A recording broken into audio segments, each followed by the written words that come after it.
देखो, सच सच होता है और इसीलिए लोग इससे नफरत करते हैं। लेकिन रामदेव ने जो सच बोला है ना, वाकई में तूफान मच गया है भारत में। अब ऐसा है, उन्होंने क्या बोल दिया।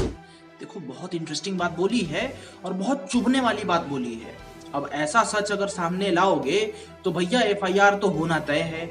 इसीलिए रामदेव पे एफआईआर भी हो गई है।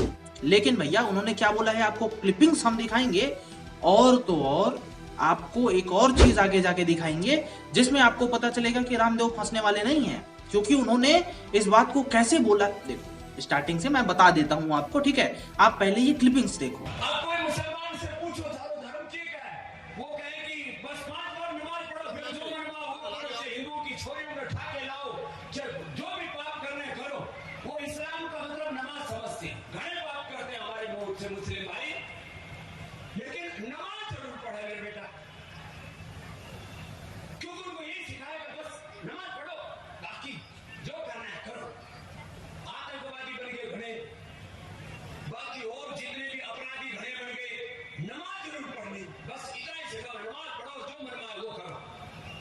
ऐसा हिंदू धर्म नहीं है। अब सबसे पहला रिएक्शन असदुद्दीन ओवैसी का है। उसको देखो कि वो क्या बोलते हैं, क्योंकि देश में कुछ भी होता है ना, वो मुसलमानों का पक्षधर बन के आ जाते हैं। हालांकि मुसलमानों का आज तक कुछ भला नहीं कर पाए, उनको चूसने का काम ही करते हैं, लेकिन फिर भी दिखाते तो ये हैं कि भैया मुसलमानों के पक्षधर यही हैं, इनके अलावा कुछ है ही नहीं। जरा सा देखो। तो इनको लगता है कि जब प्रधानमंत्री नरेंद्र मोदी है तो जिस किसी के बारे में अनाप शनाप बकना है, ख़ास तौर से माइनॉरिटीज़ के बारे में, मुसलमान, क्रिश्चियन और दलित के बारे में, इनको लगता है कि इनको एक राइट मिल चुका है बोलने का, बकवास करने का, झूठ बोलने का, नफरत फैलाने का।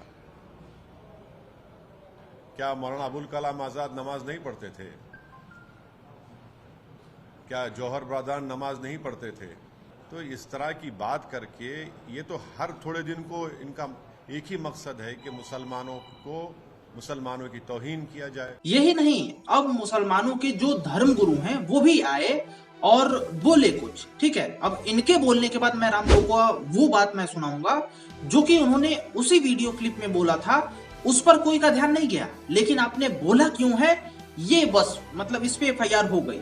अब जरा सा देखो, धर्मगुरु जो मुस्लिम धर्मगुरु हैं वो क्या बोले हैं। नमाज इसलिए पढ़ी जाती है कि जो आदमी खता करता है, गुनाह करता है, या मुसलमान का चूंकि मिशन दूसरा है इस्लाम का, क्या आज मरने के बाद में एक दूसरी दुनिया भी है जहाँ पर ये हम जो कुछ भी यहाँ करेंगे, गलत करेंगे तो उसकी सजा वहाँ मिलनी है। वो इससे बीजेपी को फायदा पहुँचाना चाहते हैं कि लोग धोखे में आकर बीजेपी के साथ हो जाए, बीजेपी की मदद करें। 24 में इलेक्शन होने वाला है, उन्हें खतरा महसूस हो रहा है कि हम हार जाएंगे।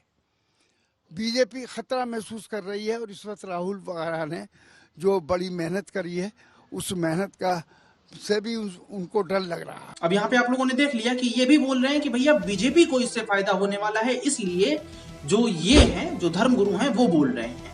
लेकिन अभी अगर आप देखोगे ना, ये जो जन्नत वाली बातें हो रही हैं, ये इसके बारे में अगर आप सुनोगे, ठीक है, जो कि मुल्ला मौलवी ही बोलते हैं, तो आपको लग जाएगा कि रामदेव गलत बोल रहे हैं, सही बोल रहे हैं।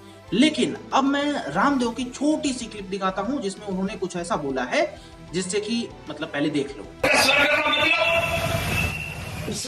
मतलब है टकरी के ऊपर पैजामा पहनो, मूंछ कटवा लो, टोपी पहन लो। ऐसा कोई कुरान कहता है या ऐसा इस्लाम कहता, मैं नहीं कह रहा हूं, लेकिन ऐसा ही कर रहे लोग कि बस फिर तुम्हारी जन्नत में जगह पक्की। और जन्नत में क्या मिले? जन्नत में हुर्र मिले और दारू पीने क्यों मिले? ऐसी जन्नत तो जहन्नुम से भी बेकार है। अब यहाँ पे आप लोगों ने देखा कि रामदेव क्लियरली बोल रहे हैं कि मैं नहीं जानता कि कुरान में भैया क्या लिखा है क्या नहीं, लेकिन जो अभी हो रहा है, जो चल रहा है, उस पे मैं बोल रहा हूँ कि ऐसा अभी चल रहा है। और वैसे तो हम हजारों न्यूज देखते रहते हैं और खुद मैं मौलवी मुल्लाओं की क्लिप्स अभी चला सकता हूँ, लेकिन कॉपीराइट स्ट्राइक पड़ जाएगी, फालतू में इधर उधर झंझट हो जाएगा, इसलिए नहीं चला रहा। बट आपको अगर देखना है तो ओरिजिनल में आप देख सकते हैं कि भैया क्या बोलते हैं वो लोग जन्नत के बारे में। आप अगर यूट्यूब पे सर्च करेंगे तो आपको पता चल जाएगा, क्योंकि वो लोग यही बोलते हैं। मतलब 72 उड़े 73 उड़े, क्या मैं वो पहली बताऊं। बट हाँ, आप जाके देख सकते हो जब आदमी धर्म गुरु से ऐसा ज्ञान सुनता है तो फिर पढ़ने की जरूरत ही कहाँ होती है, आदमी फिर से डाइवर्ट कर देता है आगे। तो आप लोग अपना ओवरऑल माइंड बताइए, मिलते हैं अगली वीडियो में।